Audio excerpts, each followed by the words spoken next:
हैं। तुम लोग मेरे एक्साइटमेंट से अंदाजा लगा सकते हो कि हम कहाँ जा वाओ देखो यार।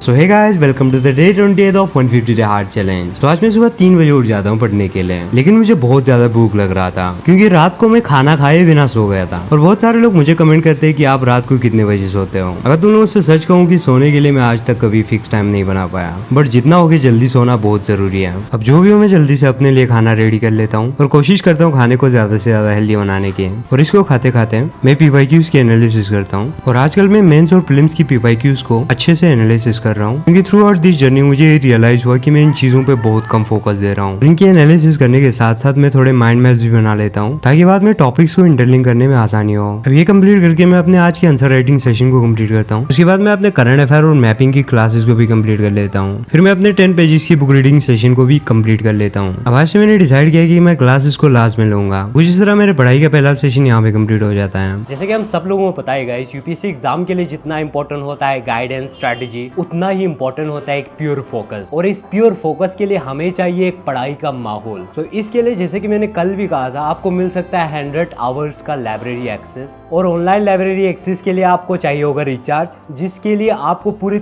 3000 रुपीज़ का प्रीपेड रिचार्ज मिल जाएगा। और इसके अलावा आप लैपटॉप, स्मार्ट वॉचेस, 100% स्कॉलरशिप और टेस्ट सीरीज भी जीत सकते हैं। और ये सब तभी होगा अगर तुम अनअकैडमी कॉम्बैट टेस्ट में हिस्सा लोगे, जो होने जा रहा है सितंबर 24 11 बजे। सिर्फ 2 दिन बजाएगा, जाके इनरोल कर लो। कल भी मैंने कहा था, बहुत सारे लोगों ने इनरोल किया। और ये मोस्ट इम्पोर्टेंटली बिल्कुल ही फ्री है। और ये मत समझना अगर तुम्हारा तैयारी पूरा नहीं है तुम इस टेस्ट को नहीं दोगे।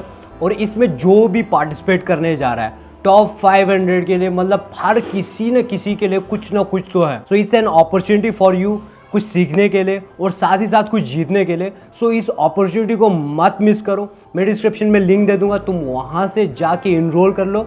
और 24 सितंबर को 11 बजे इस एग्ज़ाम को ज़रूर देखना। और मोस्ट इम्पॉर्टेंटली इनरोल करते वक्त मेरा इन्विटेशन कोड ज़रूर यूज़ करना, KZJ10। तो ऐसे अपॉर्चुनिटी को कौन मिस करता है गाइस। जाओ इनरोल करो और मज़े से एग्ज़ाम दो और बहुत सारे प्राइज जीतो। तो चलो फिर गाइस, विदाउट वेस्टिंग टाइम हमारे सेशन को आगे बढ़ाते हैं। बाद में अपना थोड़ा एडिटिंग कंप्लीट कर लेता हूँ। अपने रूम पार्टनर को योगा मैट और स्कीपिंग रोप लेकर निकल पड़ते हैं अपने मॉर्निंग आउटडोर वर्कआउट सेशन के लिए। आज वर्कआउट आने में काफी ज्यादा लेट हो गया। मुझे पढ़ाई कंप्लीट करने के बाद एडिटिंग भी कंप्लीट करना ही था। जो भी मैं आज पूरे 7 बजे वर्कआउट के लिए आया हूँ। थोड़ा लेट तो हुआ है, लेकिन हमने अपने पढ़ाई और एडिटिंग दोनों कंप्लीट कर लिया है। इसलिए मैं जल्दी से अपने मॉर्निंग आउटडोर वर्कआउट सेशन को कंप्लीट करने लगता हूँ। इसमें रनिंग करके मैं स्कीपिंग रोप खेलता हूँ। आज बहुत सारे स्ट्रेचिंग और एप्स की वर्कआउट कर लेते हैं। आज हमारी अच्छे से स्ट्रेचिंग हो जाता है। हमारे पास आज मैट पड़ा हुआ था। अपने मॉर्निंग आउटडोर वर्कआउट करके हम वापस आ जाते हैं, कपड़े चेंज करके हम रेडी हो जाते हैं। तुम लोग मेरे एक्साइटमेंट से अंदाजा लगा सकते हो कि हम कहाँ जा रहे हैं। एक्साइटमेंट हमारे आज जो प्रिंटर आने वाला है उसकी एक्साइटमेंट है। वाओ देखो यार। हमारे दूसरे हेलमेट का हालत देखो आप, मतलब हेलमेट का हालत देखो कितना बुरा हो चुका है अंदर से।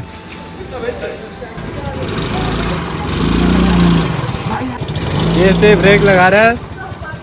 अब प्रिंटर लेने के लिए मैं बहुत टाइम से सोच रहा था, लेकिन आज मुझे एक बहुत ही अच्छा डील मिला OLX पे। और प्रिंटर पूरा नया था, मुझे काफी सस्ता मिल रहा था। मोस्ट इम्पोर्टेंटली मैं इस अपॉर्चुनिटी को भी लूज नहीं करना चाहता था। यहाँ पे हम प्रिंटर लेने गए, वो भैया एक चॉकलेट फैक्ट्री में काम कर रहा था। यहाँ पे अंदर जाने के लिए एंट्री भी करना पड़ रहा था।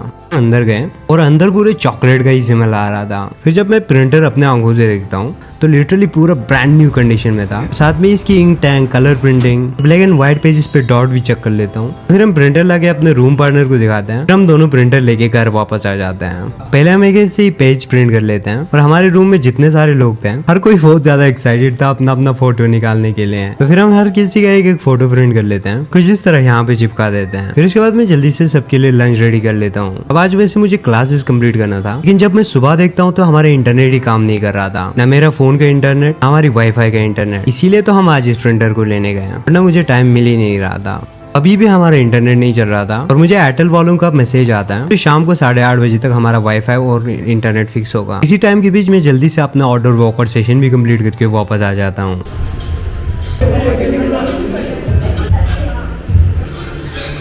वापस आने के बाद भी मेरा इंटरनेट नहीं चल रहा था। जो भी हो मुझे कुछ भी करके क्लास लेना ही था, इसीलिए मैंने दिल पे पत्थर रख के डिसाइड किया कि आज लाइब्रेरी जाके क्लासेस लेंगे। देयर वाज अ टाइम मैं अपने पूरे दिन की तरह 14 घंटे पूरे लाइब्रेरी में गुजारता था। मेरा मतलब ये वाला लाइब्रेरी नहीं जो दिल्ली में हर जगह अवेलेबल है। मेरा मतलब वो लाइब्रेरी जहाँ पे 1000 ऑफ बुक्स की कलेक्शन हो। मेरा वो लाइब्रेरी ने गाइस दुनिया का सबसे बेस्ट लाइब्रेरी था, जहाँ पे मैं जोन सा भी बुक पढ़ना चाहे वो पढ़ सकता था। इवन लद्दाख में विंटर की सुबह 5 बजे में उठ के उस लाइब्रेरी में जाता था। लाइब्रेरी के खुलने का टाइमिंग तो पूरे 9 बजे होता था। लाइब्रेरियन से भी कुछ ऐसा रिश्ता बन गया था, मैं जब भी पढ़ने आता था वो कभी मना नहीं कर पाता था। इसी तरह कभी कभी तो मैंने रातों गुजारे उस लाइब्रेरी में। मैंने उस लाइब्रेरी से ना बहुत सारे बुक्स पढ़े और पूरे 1 साल तक मैं कंसिस्टेंटली उस लाइब्रेरी में गया। इतना तो सही है, मैं अपने पढ़ाई में बेहतर बन रहा था, कॉन्फिडेंट फील कर रहा था, नए नई चीजों के बारे में जान रहा था, बहुत सारे पर्सनालिटीज से इंस्पायर हो रहा था। लेकिन मैं साथ में बहुत कुछ खो भी रहा था। इन 1 सालों में अपना हेल्थ खराब किया, इससे मेरे एग्जाम्स पे काफी असर पड़ा। मैं अपने डॉगी का ख्याल नहीं रख पाया, मोहल्ले वालों की शिकायतों की वजह से। ना जाने कहाँ मेरी डॉगी को छोड़ दिया। दिन घर वापस आया तो डॉगी गायब था।